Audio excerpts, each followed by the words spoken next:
नमस्ते दोस्तों, आज इस वीडियो में हम बात करेंगे gold ETF versus physical gold. यानी कि आजकल बहुत चल रहा है कि गोल्ड ईटीएफ बाय करना है, गोल्ड ईटीएफ बाय करना है, क्या हमें बाय करना चाहिए, इसमें चार्जेस कितने लगते हैं, उसके ऊपर हम डिस्कस करने वाले हैं। और जो हम गोल्ड ईटीएफ खरीदेंगे तो उसमें क्या बेनिफिट रहेंगे और क्या हमको ये फ़ायदेमंद का सौदा है, हमको ऑनलाइन ख़रीदना चाहिए गोल्ड ईटीएफ या ये एक स्कैम है, चार्जेस बहुत ज़्यादा लगते हैं क्या, इसके ऊपर हम डिस्कस करने वाले। ठीक है, अभी देखो क्या हो रहा है ना, ज़्यादातर लोग फिजिकल गोल्ड छोड़ के, यानी कि जो हम नॉर्मल ज्वेलरी शॉप से जाते वो छोड़कर अभी लोग ईटीएफ गोल्ड बाय कर रहे हैं। ठीक है, अब ईटीएफ गोल्ड क्यों बाय कर रहे हैं, इसके बेनिफिट क्या है, मैं आपको पहला बेनिफिट बताता हूँ। फिजिकल गोल्ड का मैं आपको उसका भी मैं बताऊँगा, ऑलमोस्ट सारे लोग को पता रहेगा। जीएसटी लगता है, मेकिंग चार्जेस लगता है, बाकी प्योरिटी का बहुत टेंशन रहता है कि अगर ये 22 कैरेट का ना हुआ तो, अगर ये 18 कैरेट का ना हुआ तो, और अगर हम कॉइन खरीद रहे हैं या बिस्किट खरीद रहे हैं, अगर ये 24 कैरेट का ना हुआ तो, ये 99.99 ना हुआ तो, ये सारे रिस्क रहते हैं। ठीक है, उसके ऊपर भी बात करेंगे, पर पहले सबसे हम गोल्ड ईटीएफ के बारे में बात कर लेते हैं। गोल्ड ईटीएफ देख सकते हो, ये एक स्टॉक की तरह है। आपके सामने मैंने निप्पॉन इंडिया ईटीएफ गोल्ड 20 खोल के रखा है। मैंने इसको ही चूज़ किया क्योंकि ये काफ़ी पुराना है एक्सचेंज पे, अराउंड 2008 से ये। ठीक है, बोलने का मतलब स्टॉक मार्केट में, स्टॉक एक्सचेंज पे ये 2008 से है, इसके लिए मैंने इसको कंसीडर किया। बाकी आईसीआईसीआई वाले का भी गोल्ड ईटीएफ है, एचडीएफसी बैंक का भी गोल्ड ईटीएफ है, ग्रो वाले का भी गोल्ड ईटीएफ है, ज़ेरोदा का भी हो सकता है, वो अदर है, जिसको जो समझ में आए कर सकता है।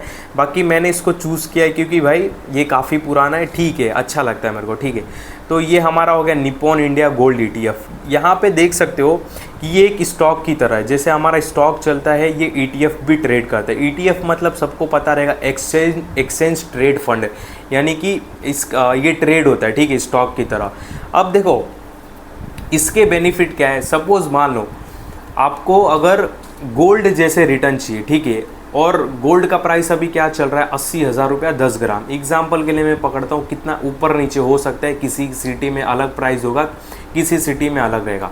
80,000 रुपया 10 ग्राम का रेट चल रहा है, यानी कि 8,000 रुपया पर ग्राम चल रहा है।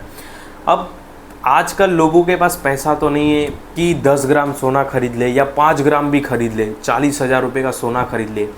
प्लस खरीदने जाओगे तो उसमें आपको जीएसटी लगेगा, मेकिंग चार्जेस लगेगा, बाद में फिर उसमें आपको पीओटी की बहुत टेंशन रहेगी कि भाई इसमें इतना आएगा कि नहीं सोना। क्योंकि हम सोना जब खरीदते हैं तो ठीक है, खरीद तो लिया, चार्जेस भी पे कर दिया, जीएसटी भी पे कर दिया, दुनिया भर के जो चार्जेस लगाना था, मेकिंग चार्जेस, सारी चीज़ें पे कर दी। जब बेचने जाओ तो भाई काट लेता है सोना, बोलेगा इतना कट के मिलेगा, उतना कट के मिलेगा, आज प्राइस गिर गया, आज प्राइस ऊपर चला गया, तो ये सारे लफड़े रहते। ठीक है, और इसमें गोल्ड ईटीएफ में ऐसा नहीं है। सुनो, गोल्ड ईटीएफ में कैसा है, अगर आपको सोने जैसे रिटर्न चाहिए, ठीक है, अपने पास पैसा भी नहीं है 40,000 रुपये 5 ग्राम के भी खरीदने के, तो आप अगर आपके पास 1,000 रुपये, तो 1,000 में आपके, अगर 1,000 रुपये में देखो ये कितने क्वांटिटी बैठेंगे, 66। अगर मैं आपको दिखाऊं, ये जैसे कि 1,000 रुपया 66 डिवाइड करूँ, मतलब ऑलमोस्ट 15 क्वांटिटी बैठ जाएंगे। तो अगर आपके पास आज 1,000 रुपये आता है तो 1,000 रुपये का आप गोल्ड ईटीएफ खरीद दो। गोल्ड ईटीएफ गोल्ड के प्राइस को फॉलो करता है।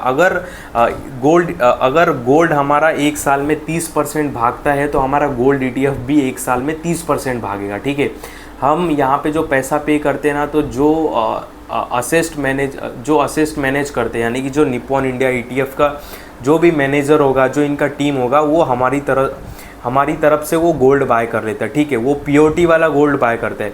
तो इसमें देखो एक ये भी टेंशन नहीं है कि हम कितने पैसे का भी कभी भी बाय कर सकते हैं। ठीक है, सुबह बाय करो, दोपहर को बाय करो, 1,000 रुपये का बाय करो, 500 रुपये का बाय करो। इसमें हमको सबसे बड़ा बेनिफिट ये है कि हम 1,000 रुपया लगा के गोल्ड के रिटर्न्स, मतलब हमको अगर गोल्ड के रिटर्न्स का मज़ा लेना है, गोल्ड हमको पता है कि सोना आने वाले टाइम में भागना है, पर हमारे पास इकट्ठा पैसा नहीं है कि मैं इकट्ठा एक ही बार में गोल्ड 10 ग्राम खरीद लूँ या 5 ही ग्राम खरीद लूँ या मैं 20 ग्राम खरीद लूँ, पर मेरे पास 1-2 हज़ार रुपया आता रहता है हफ्ते में। 1,000 कभी आ गया, 2,000 आ गया, कभी छुट्टे पैसे आ गए मेरे पास 500 हज़ार।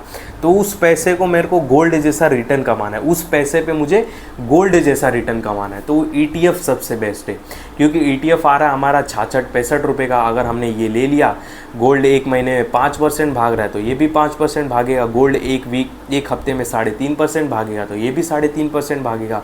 तो इसमें क्या हो गया, एक तो कभी भी इन्वेस्ट करो, कितना भी पैसा इन्वेस्ट करो, GST नहीं पे करना है। और इसमें हमको ये नहीं टेंशन लेना है कि सोना पूरा 99 है कि नहीं, 100 है कि नहीं, क्या पता 22 कैरेट है कि नहीं। ये सारी जिम्मेदारी ये निपॉन वाले समझेंगे, ठीक है। और ये सारे जो रूल एंड रेगुलेशन है, ये सारे जो किसके अंडर काम होते हैं, वो सेबी के अंडर काम होते हैं। मतलब सेबी रेगुलेटेड ये सारी चीज़ें, ठीक है। ऐसा हवाबाजी नहीं है, ठीक है, बहुत सेफ़ है, ठीक है। इसके लिए मैंने इसको चूज़ किया ताकि लोग भरोसा कर सके, लोगों के सामने बहुत मतलब पारदर्शी आ जाए। क्योंकि ये देखो, ये 2007 से ये मार्केट में टिका हुआ है। बहुत सारे भी फंड आए हैं, वो रिसेंटली लॉन्च हुए, मतलब 1 साल 2 साल हो गए। इसके लिए मैंने उनको कंसिडर नहीं किया। पर ये देख सकते हो कि 2007 से ये मार्केट में लिस्टेड है, इसके वजह से मैंने इसको कंसिडर किया। ये तो हमारा एक बेनिफिट, बहुत सारे बेनिफिट हो गए गोल्ड ETF में, जैसे कि GST नहीं पे करना है, गोल्ड की प्योरिटी का टेंशन ये खुद लेंगे, प्लस हमको अपने कम पैसे पे, यानी कि जो मैं 1,500 रुपये इन्वेस्ट करूँगा उस पर गोल्ड जैसे रिटर्न्स मिलेंगे। ये 3-4 बेनिफिट हो गए। और हाँ, अगर मुझे आज के आज पैसे चाहिए, 1 बजे बाय करो, 3 बजे बेच दो। आज बाय करो, कल बेच दो। आज बाय करो, 6 दिन के बाद बेच दो। आज बाय करो, 7 दिन के बाद बेच दो।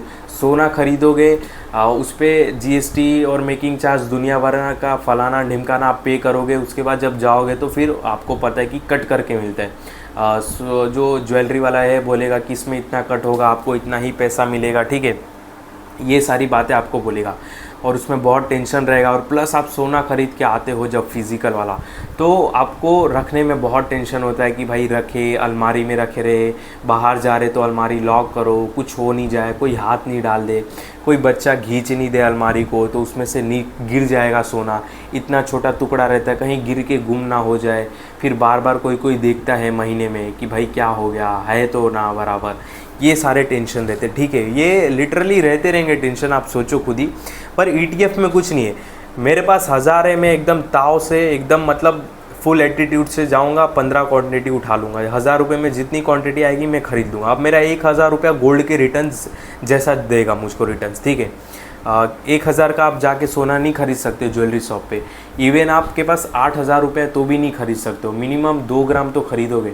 मिनिमम 15-16 हज़ार, 17 हज़ार, 20 हज़ार रहेगा तो मिनिमम एक सोना ले सकते हो। थोड़ा ऐसा लगेगा कि हाँ सोना लिए है। मिनिमम 20 हज़ार रहेगा तो 20 हज़ार कब आएगा नहीं आएगा, रखने का झंझट, GST, मेकिंग चार्ज, दुनिया भर का फलान ढिकाना। आप खुद ही समझदार हो यार, फिज़िकल गोल्ड के क्या टेंशन रहते, ठीक है। आप खुद ही समझदार हो। उसके अपोजिट हम ETF देखे, 1000 है, आज मैंने ताव में बाय कर लिया, कल 500 है फिर ले लिया, 1000 आ रहा है ले लिया, 500 रुपये है ले लिया, 200 रुपये आ रहा है मैं 200 रुपये भी खरीद लूँगा गोल्ड। और सारे मेरे सेफ़ इन्वेस्टमेंट है, सेबी के अंडर ये सारे काम हो रहे हैं, ठीक है। तो ये है गोल्ड ETF और फिज़िकल गोल्ड में फ़र्क, ठीक है। और आपको एक चीज़ समझना होगा कि आपको सोना पहनने के लिए चाहिए कि आपको सोने से रिटर्न्स जनरेट करना, इसके लिए आप सोना खरीद रहे हो, ठीक है। तो आप गोल्ड ETF की ओर ध्यान दोगे। मेरे बोलने का मतलब क्या है, अगर आप पहनने के लिए ले रहे हो तो बात अलग है, आप खरीदो। आप अगर आपको 10 अंगूठी पहनने का मन है तो आप 10 अंगूठी खरीद लो, कोई दिक्कत नहीं है। खरीदने के लिए, पहनने के लिए चाहिए तो आप लो, वो एक अलग बात हो गई। पर आप सोच रहे हो कि मुझे रिटर्न्स कमाना है सोने की तरह, मतलब सोना जितना भागे मेरा पैसा भी उस हिसाब से भागे, तो फिर ETF बेस्ट है। अगर आपको लेके सोना रखना ही है तो आप कोई भी, मान लो सोना जब खरीदने जाओगे तो आप कुछ इयररिंग्स ही लोगे, रिंग्स लोगे, तो उसके मेकिंग चार्जेस लगेंगे।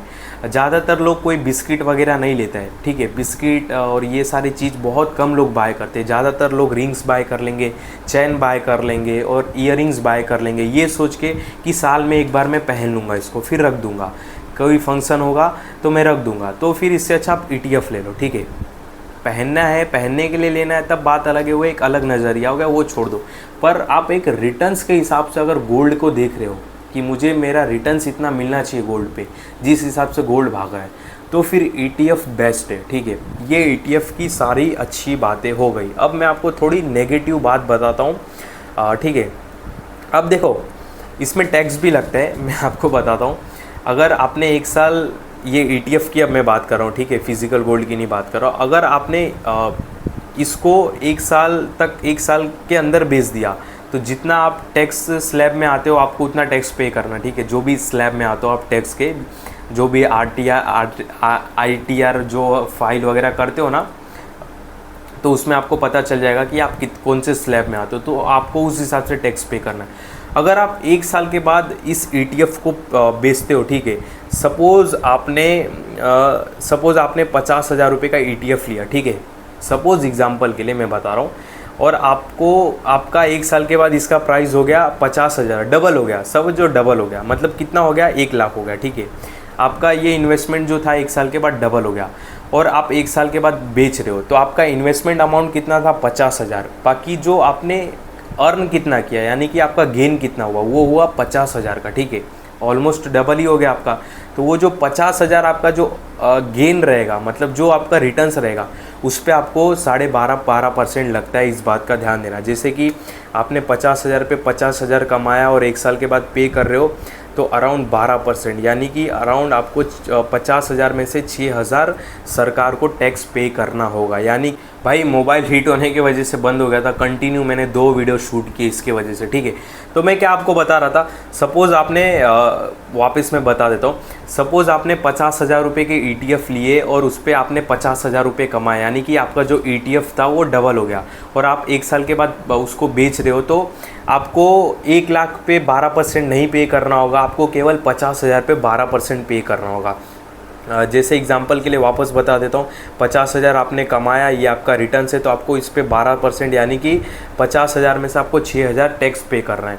तो देखो बहुत लोगों को ना अभी 12% ज़्यादा लगेगा कि यार 12% देना है। अगर मान लो कि वो अगर 10 लाख का अगर ETF बाय करता है, एग्जाम्पल के लिए वो मान लो कि 1 लाख का ETF बाय करता है, ठीक है, इकाई दाई सकता 1000 10,000 लाख, 1 लाख का ETF बाय करता है, और इसके ETF की वैल्यू 1,30,000 हो गई। ठीक है, तो आपको 30,000 पे 12.5% देना है, तो 30,000 पे आपका 12% कितना लगेगा, 30,000 पे आपका 12% लगेगा अराउंड 3,600 रुपये। ठीक है, इसको मैं 30,000 से माइनस कर देता हूँ। हाँ देखो 3,600 रुपये आपको टैक्स पे करना है। तो ये ठीक है, ये बहुत ठीक है।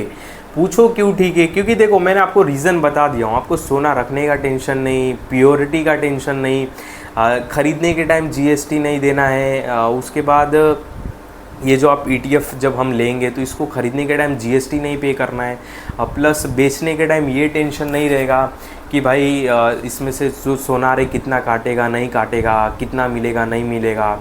फिर उधर जाते तो कुछ अलग भाव बताता है, कोई बोलेगा ये भाव चल रहा है, कोई बोलेगा वो सोने का भाव चल रहा है, कोई बोलेगा 80 चल रहा है, कोई बोलेगा 82 चल रहा है, कोई बोलेगा 78 चल रहा है।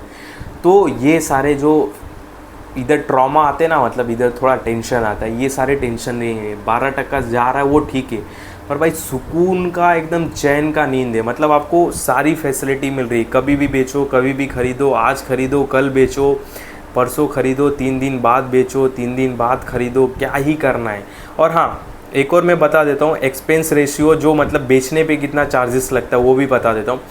एग्जांपल से मैं बता देता हूँ, अगर आप 1 लाख रुपए का सोना बाय कर रहे हो, ETF बाय कर रहे हो अगर 1 लाख रुपए का, तो आपको केवल 20-25 रुपये चार्जेस देना है। ठीक है, इतना तो आपका भाड़ा लग जाएगा, इतना तो आपको चाय पिला देगा वो सोने की दुकान पे जाओगे तो समझो थोड़ा बात को। ठीक है, तो मेरे ख्याल से ETF काफ़ी बेस्ट है, काफ़ी तगड़ा है उनके लिए जो चाहते हैं कि जो मेरा छोटा छोटा पैसा है मेरे पास आता है हर 20 दिन में, हर 5 दिन में, और इस पैसे को मुझे इस पैसे पे मुझे सोने जैसे रिटर्न्स कमाने, तो उसके लिए ETF बेस्ट है। ठीक है, जो सोना केवल ख़रीदता है रिटर्न्स के लिए ना कि पहनने के लिए, उसके लिए ETF बेस्ट है।